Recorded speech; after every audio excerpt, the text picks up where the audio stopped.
The Denver Broncos have a lot of expectations to live up to this season, and I actually think they're going to live up to said expectations. I think the Broncos week 1 are going to make the Titans really have to work if they're going to want to win that game. At least that's if the Broncos defense actually lives up to expectations. I have the Broncos winning this game probably like 21-10. I do have a bad feeling that the Broncos are going to look just a bit off to start the season. They might even let the Titans score like 20 points. Let's hope they don't do that, but they might. As long as they start off the season with the win, that's all I really care about. If they can actually beat the Titans to start the season, I think that momentum will take them over to beat the Colts the next week. Especially if the Colts are starting Daniel Jones, then come on, the Broncos ought to smoke them. I will just be a little bit more afraid if it's Anthony Richardson, because who knows with him, really. Also, who knows actually, Daniel Jones could be more terrifying than Anthony Richardson in the long run for the Colts, so we have to wait and find out for him. If the Broncos just put Patrick Surtain on Alec Pierce, lock him down, get him out of the game, and just stop Jonathan Taylor, they should be alright. I think some people might be sleeping on Jonathan Taylor. He's still a really good running back. He also helped the Broncos win a game against the Colts when he dropped the ball right before going into the end zone, so I gotta respect Jonathan Taylor, always. Straight up, take Alex Pierce out of the game, take Jonathan Taylor out of the game, and you're good. Broncos should easily win, like what, 21-10 again? Actually, you know what? No, scratch that. The Broncos are going to score like 34-17 probably. 34-17, lock it in. The Chargers in week 3 will be a challenge for the Broncos, but if the Broncos could stop Jonathan Taylor in week 2, then I'll feel very confident with them stopping Amarian Hampton and Najee Harris in week 3. The only difference is that the Chargers have a way better quarterback, but I'm not scared of Justin Herbert. Come on, we got Bo Nix. But for real, we really got to see how the Broncos defense does against Jonathan Taylor, because if they let Jonathan Taylor eat, I'm going to be really fearful of this Chargers game. I know I really don't know who Amarian Hampton is as a player, but they got a good offense, good quarterback, good coach, good defense. Everything about that team is just good. So with that, I think they're going to win in some stupid way, like 24-21 with a game-ending field goal or something like that. It's going to break my heart, my achy breaky heart, dude. I know that the Broncos always usually find a way to beat the Chargers, but I just really think this first game they're going to let slip and the Chargers are going to take it. If the Broncos go 2-1 after the first 3 weeks, I won't even be mad. Alright, maybe they'll even beat the Chargers. But a 2-1 start, I think that makes the most sense right now. Actually, the Chargers did also lose Rashawn Slater for the season. Completely forgot about that, so that sucks for the Chargers. One of the best left tackles in the league. Just a huge loss for the Chargers, but I kind of think they're going to overcome it. I would love for the Broncos to actually beat the Chargers and start 3-0, but you got to fit in the losses where you can, because I don't think the Broncos are going to have many of them, so wherever I could kind of fit them where they make the most sense, that's where I think they're going to make the most sense. We'll put them there. The Broncos and the Bengals played such an amazing game last year, and it was just so fun to watch. I really hope this game in week 4 between the two will be just about the same, but this time the Broncos win. That game was seriously so fun to watch, and I'm glad they play each other again. I do actually really hope that the Broncos beat the Bengals, but to be realistic, I'd chalk it up as a loss for the Broncos. Hopefully it'll be a great game. They'll lose like 27-31, and it'll be pretty entertaining. That's all we could ask for. And who knows, the Broncos could walk away with the W. Who knows? But yeah, I just got to give him another L, sadly. Very sad to say, but Joe Burrow is just one of the best quarterbacks in the league. It's hard to bet against him.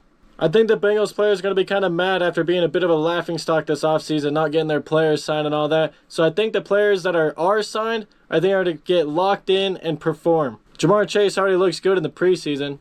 I am pretty scared of Joe Burrow, T. Higgins, and Jamar Chase. That trio is just insane. But it probably will be a high-scoring game because that Bengals defense is kind of iffy. At least they got Shamar Stewart back. I seen that Trey Hendrickson is being shopped around though, so who knows if he'll get traded. Probably not. But yeah, I got Bengals 31, Broncos 27, sadly. Maybe. I hope to be wrong on this one. I just think Bengals offense is going to be too good. I know the Broncos defense should be really, really good, but I don't know. It's going to be a really good offense versus really good defense. Who will come out alive? If it's anything like last year, it's going to be a great game. 10 out of 10. Can't wait. I think the Eagles defense will make the Broncos look kind of bad in week 5, to be honest. I really hate to say it, but that Eagles defense is just scary. After what they did to the Chiefs in the Super Bowl, I think they're going to continue right where they left off. I can see the Broncos only scoring about like 10 or 17 points. It could be ugly. Eagles might get like 27, 31, something crazy like that. Let's hope not. Let's hope the defense locks down the offense. But A.J. Brown, Devontae Smith, and Jalen Hurts are all just great players. And of course, you got Saquon Barkley on that team. It doesn't matter if the Broncos stop any of the other guys. Amarian Hampton, Jonathan Taylor. Doesn't matter if they stop them. This guy is going to be the real test. Saquon Barkley. If you can stop him, you can stop anybody. But I really fear that the Broncos might get torn up by Saquon and just all the weapons that the Eagles have and that defense. So have to chalk it up as a loss. I have a hat now, and it's like a week later. But as I was saying, the Eagles will probably win 34-17. So after 5 weeks, I got the Broncos going 2-3, which hopefully they do a lot better than that, but I gotta be realistic. In week 6 against the Jets is when the Broncos are going to bounce back and actually beat them. 34-10 is my prediction. Hopefully they'll absolutely smoke them. I don't think Justin Fields is going to do a whole lot for the Jets, and I think the Broncos will be a well-oiled machine by then. I'm not really scared of any part of the Jets. Like, their run game isn't a huge deal, their quarterback's not that scary, and I'm not scared of Sauce Holds-Gardner or Garrett Wilson. We got Pat Surtain on that defense, locking down Garrett Wilson. Who else are they going to give the ball to on that offense, huh? W for the Broncos there. Going into week 7 against the Giants, I really hope they're starting Russell Wilson. And if they are, then the Broncos are going to 100% beat them. There is no shot a Russell Wilson-led Giants team beats the Broncos this year. No shot. If Jackson Dart is playing, then I'll be a little bit more worried. The Giants do have a pretty scary defense with Dexter Lawrence, Brian Burns, and now Abdul Carter, but we got Quinn Miners. Quinn Miners will stop at least one of them guys, and I'm sure the Broncos are just going to know how to exploit all the Jets' weaknesses. W Broncos 24-10. The Denver Broncos have not lost to the Cowboys since 1995, and I really hope that record stays this season. I mean, they should have a pretty good chance to beat him again this year with the Micah Parsons situation. If he's not signed, then I'm not scared of them at all. By then, though, Micah will probably be signed. It's just crazy that he hasn't even been signed yet, and it's August 27th. If he's playing, then the game's going to be scary. But if not, I'm not worried about the Cowboys at all, even with George Pickens and CeeDee Lamb. I believe in the Broncos' defense. Pat will lock down CeeDee, and everybody else will deal with George Pickens. And the Broncos shouldn't even have to worry about the Cowboys' run game, even though I do think Javonte will be kind of good this year, even though everyone's doubting him. Either way, though, Broncos win this game 28-24. They're going to give me a little bit of a heart attack thinking the streak's going to break, but they'll keep it alive. 28-24. Broncos dub. The Texans in week 9 could really go either way. CJ Stroud had a bit of a down year last year, but most quarterbacks go through a sophomore slump, so I'm not even worried about CJ. I still think he's a great QB, and I think last year will be a bit of an outlier in his career. The Broncos should be able to lock down Nico Collins. Who knows how Joe Mixon's going to play, and hopefully Nick Chubb isn't a huge factor for him. I mean, I would love for Nick Chubb to have a career revival after the injuries, but hopefully not against the Broncos. I think it's going to be a close game the entire time, and the Broncos will probably win by a game-ending field goal. Probably 20-17 after they score that field goal. I think round 1 against the Raiders in week 10 is going to be a win for the Broncos. Because if they do go on a 4-game win streak, there is no shot that the Raiders beat them and break that streak. No shot. I know the Raiders did have that win streak over the Broncos for a long time, but that's the past. No one cares about the past. The Broncos will be on fire this game. I know Ashton Genty is probably going to go off, and Pete Carroll will coach a hell of a game, but I think Broncos are going to edge him out just a little bit. I got the Broncos 27, Raiders 17 that game. Oh, also the Raiders signed Amari Cooper. Hopefully he doesn't do too much for him that game.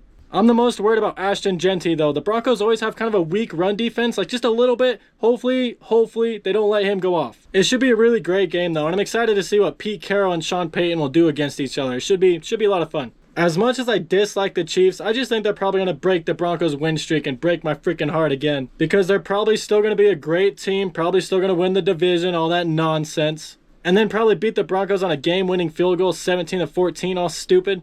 I do, however, think Patrick and that offense are going to have a terrible game, and they're going to only win because the Chiefs' defense is going to make Bo Nix kind of look like a rookie again. So sadly, I got to give that first encounter with the Chiefs a W to the Chiefs, which I hate to say.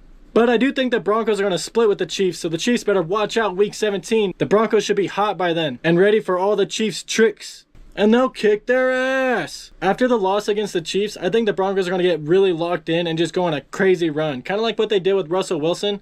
I got them beating the Commanders, the Raiders, the Packers, the Jaguars, the Chargers, and the Chiefs all in a row.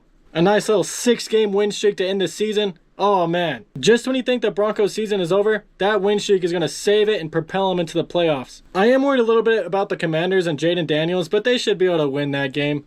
If not, that's the only game that I think they'll lose. Every other game that I listed, they're going to win. There's no shot that the Raiders are going to sweep the Broncos, so that second game is easy win. If the Packers receivers actually catch the ball, that might be a scary game, but I believe in the Broncos defense. Nobody knows how the Jaguars are going to look. They need to prove themselves this year, but it won't be against the Broncos. And I think it just makes the most sense to split with the Chiefs and Chargers. They'll probably end up winning each game by 27, 24 points. Not too crazy, but a nice 20-something points each game. Maybe even 30. Shoot, that Jaguars defense, Probably could score 30 on them. Watch Travis Hunter get his first interception against the Broncos. That would suck. I do think that the Broncos will make the playoffs, and then they're going to meet the Chiefs in the playoffs and do what the Bills and Ravens could not do and actually beat the Chiefs in the playoffs this year. I'm calling it. Broncos all the way.